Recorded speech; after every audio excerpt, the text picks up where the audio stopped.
¿Qué tal? Buenas noches, sean ustedes bienvenidos a este espacio de conversación de nombre Punto de Fuga. Y hoy repetimos con una gran figura, un hombre de carácter, como yo llamo, universalista. Sabe de todo. Yo no sé si sepa matemáticas, es lo único que no le he preguntado, ¿sí? Pero es el gran personaje, mi gran amigo Sergio Vela. Raúl, querido, muchísimas gracias, eres muy generoso. No, maestro, nada de generoso. Y nuestro tema de conversación es algo que anda rondando, pensando que esta enfermedad nos va a dar un carácter purificatorio y que como sociedad vamos a ser mejores personas, más creativos y más artistas van a salir. Cosa que creo que es más optimista que verdaderamente real.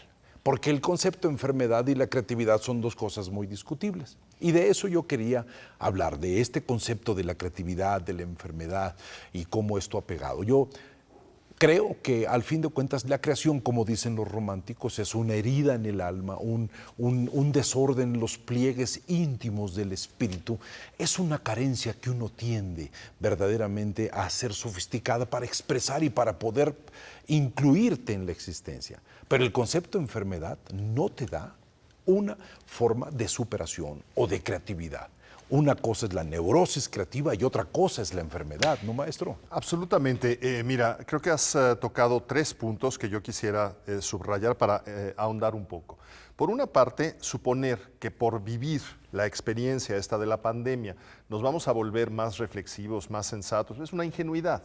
Es decir, eso depende de la catadura intelectual y diría también moral de cada individuo, no de una colectividad en conjunto. Eso no significa que no haya consecuencias dentro de una sociedad y por supuesto que el arte seguramente habrá, ya lo está haciendo, de recoger esas experiencias de manera reflexiva y propositiva, pero no por causa de la enfermedad se vuelve una persona creativa. Segundo punto que quisiera yo destacar, mencionaste el romanticismo.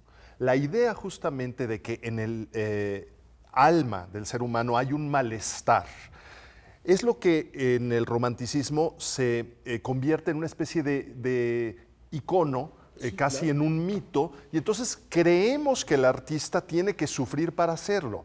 Tenemos la idea equivocada, a mi juicio, que el artista tiene que padecer incluso un trastorno mental.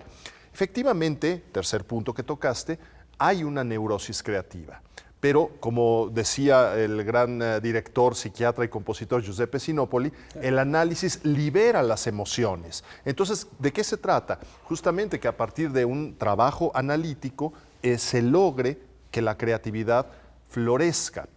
No hay verdadera creatividad sin neurosis, pero eso no significa que se tenga que estar mal del cerebro para ser creativo, sí, claro, ni que quien está alterado de sus facultades mentales es creativo por antonomasia. Tenemos muchísimos ejemplos y sobre eso podemos abundar de artistas que han tenido malestar mental y creatividad, exacto, pero no necesariamente por una cosa por es un desorden, ¿sí?, que te lleva de alguna manera a momentos sublimes, que son contradictorios y que tienes que resolver. Y otra cosa es la estructura necesaria que una creatividad necesita, la estructura que el arte necesita plantear. Mire, voy a poner un ejemplo de un hombre que padeció una enfermedad, la famosa epilepsia de Dostoyevsky. Sí. ¿Por qué menciono a Dostoyevsky? Un hombre de gran sensibilidad, hombre atormentado. Totalmente. Parece ser que la crisis de Dostoyevsky entra cuando los siervos de su hacienda atacan la casa de su papá, porque en aquel tiempo para los rusos no eran esclavos, eran siervos. Eran siervos, ¿sí?, como los siervos de la gleba. Exactamente. Entonces, vive graves acontecimientos emocionales, dicen que se desencadena esa enfermedad, cosa muy relativa, porque la enfermedad tiene que ver con cuestiones físicas. Dostoyevsky, después de estar en Siberia y estar lastimado, y que acaba en Italia. Es la parte italiana, la época italiana de Dostoyevsky. Y ahí, maestro, en una discusión que tuve con un hombre que aprecié, que se llamó Noé Gittrich, ¿sí? Sí. Hablábamos de El eterno marido de Dostoyevsky. Y yo le decía, en Italia es cuando más ataques de epilepsia presenta Dostoyevsky. En mejores circunstancias de su vida. Exactamente, y es lo interesante. Empieza como a escribir rápido, como si trajera prisa, como si el cuerpo fuera, y la mente sintiera que ahí viene un ataque. porque la epilepsia te hace sentir raro. Después viene como una parte frenética de los capítulos del Eterno Marido y luego unos capítulos suaves, reflexivos, como si saliera, como dicen que salen los epilépticos con ideas nuevas de estas crisis. Eso lo revisamos, lo trabajamos y lo dimos como posibilidad o como probabilidad, pero no como una verdad. Ahí se nota cómo una enfermedad puede sentirse en un proceso creativo. Y bueno, en abono a lo que estás diciendo, yo te diría dos cosas. Una, la epilepsia como tal es un síntoma de algo. De algo, sí. La enfermedad no es la epilepsia, sino la epilepsia es un síntoma de algo. Ha habido un intento muy importante y diría un gran logro de explicar el binomio que hay entre la enfermedad y la vida creativa de algunos individuos, no en términos generales. Por ejemplo, el doctor Adolfo Martínez Palomo, en una serie magnífica de conferencias en el Colegio Nacional y publicaciones, ha explorado justamente la enfermedad, los cuadros clínicos de toda índole de los grandes compositores. Análisis de casos clínicos de los grandes compositores. Creo que tiene un libro, ¿no? Exactamente, Música y Medicina. Música y Medicina, que es espléndido libro. Estupendo. Justamente a lo que voy. Gracias a ese tipo de reflexiones, podemos saber que hay ocasiones en que la enfermedad sí tiene que ver con un estado mental. Por ejemplo, el silencio de Rossini. ¿Fue una depresión o fue simplemente o el Tourette de Mozart? El síndrome de la Tourette de Mozart, que ahí por lo ejemplo. plantea el doctor en ese libro. Exactamente. Pero hay otros casos en los cuales la enfermedad es adlátere de la creatividad. Y no podemos suponer que por haber padecido una enfermedad se fue mejor artista. Si Beethoven no hubiera sido sordo, su música sería distinta. Diferente. Pero eso no significa que hubiera sido peor o mejor. Es decir, simplemente distinta.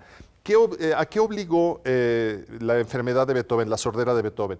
A un desarrollo del oído interno mucho mayor de lo que habitualmente un compositor tiene. Es decir, a tener la melodía, la armonía, la relación tonal, el timbre, etcétera, en la cabeza, de una manera peculiar, y eso resultó inusitado en la creatividad. ¿Condicionó? Sí.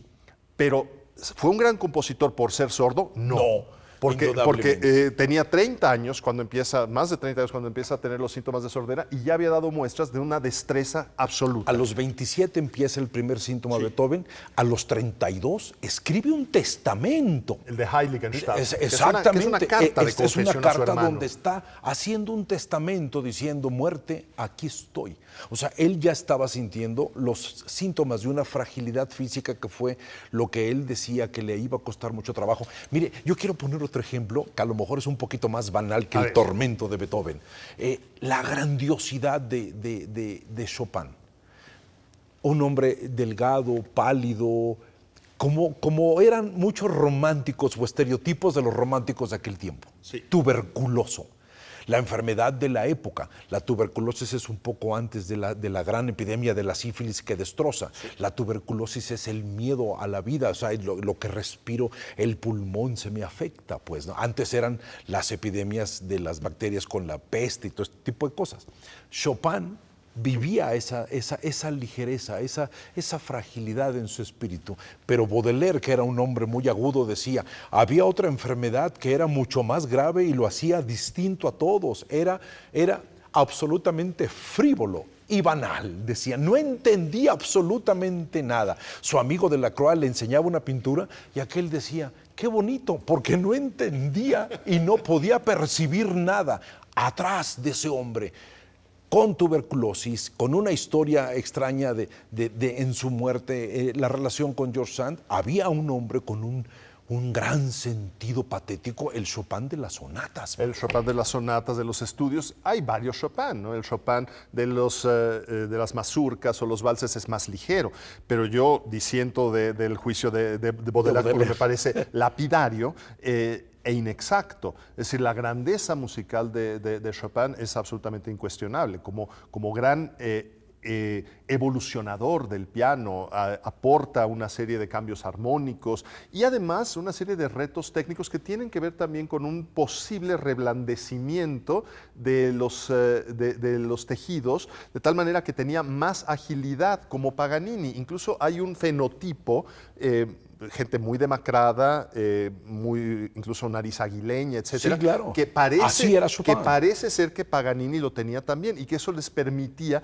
una destreza, una extensión, una En la flexibilidad, digitación. pero al mismo tiempo un reblandecimiento del tejido cardíaco. Entonces, claro que ahí sí hay un concierto, pero no era un hombre trastornado mentalmente. No, para nada. Pero justamente es en Era el un hombre romanticismo, Raúl, cuando ocurre esta idea de que el artista tiene que estar medio loco o de plano loco. Pero no, tú mencionaste ahora la sífilis y yo quiero llegar a un caso que me parece absolutamente paradigmático. Es un artista ficticio, pero creo que es uno de los grandes ejemplos de la asociación entre moralidad, perturbación mental y creatividad, que es el personaje de Adrian Leverkühn en el Doctor Faustus de Thomas Mann. Que es el símbolo del romanticismo, Claro, pero es maestro. al mismo tiempo una especie de recreación de la sífilis, aparente sífilis de Nietzsche, la degradación moral de Alemania con el ascenso del Tercer Reich, la idea ancestral de la cultura alemana de los pactos con el demonio, Sí, es decir, claro. que La lucha con el demonio. que la creatividad tiene algo de demoníaco. Y eso me parece interesantísimo, pero creo que nadie lo ha abordado de mejor manera que ¿sabe Thomas quién? Mann en el Doctor Y Faust. también sabe quién lo trabaja muy bonito, Stefan Zweig, Claro. en un libro que se llama La lucha con el demonio, Así donde es. analiza a tres grandes pensadores que son verdaderamente fundamentales. Ahora, es interesante, Fausto le pide a Mefisto tiempo, porque él está en su plenitud y le dice, dame tiempo. Y Fausto le dice, tenlo. Solamente te recuerdo que estás cometiendo un grave error.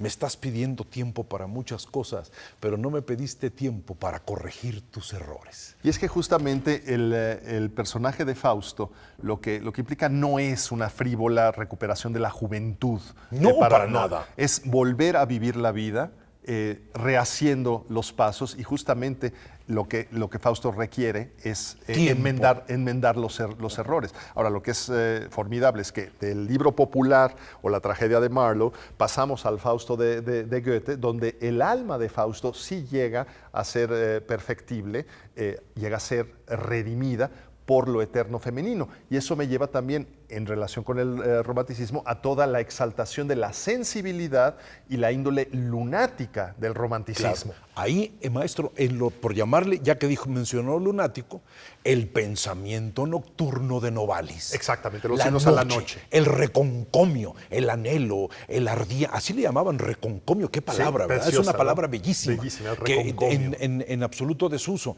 La noche, el anhelo, la nostalgia, la brutalidad de las imágenes nocturnas, ese es Novalis. Y en el drama musical es Tristán e Isolda, son los himnos a la noche, Claro, vueltos maestro. justamente la idea de que no se puede existir realmente en plenitud amorosa si uno sigue siendo, porque Tristán quiere ser Isolda e Isolda quiere ser Tristán. Claro. Hay que dejar de ser. Exacto, maestro.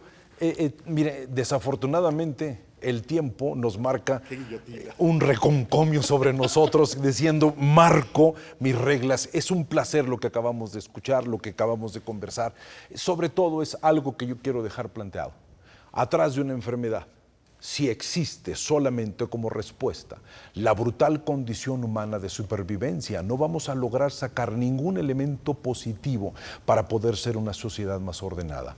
En una enfermedad, lo único que te hace distinto es la compasión, la pasión compartida, el entender a los otros, el vivir con los otros y saber que siempre el ser humano tendrá un futuro y ese futuro no está escrito. Eso es lo que nos queda por hacer. Qué bien dicho, querido Raúl. No puedo añadir nada. Muchas gracias, mi querido Gracias maestro.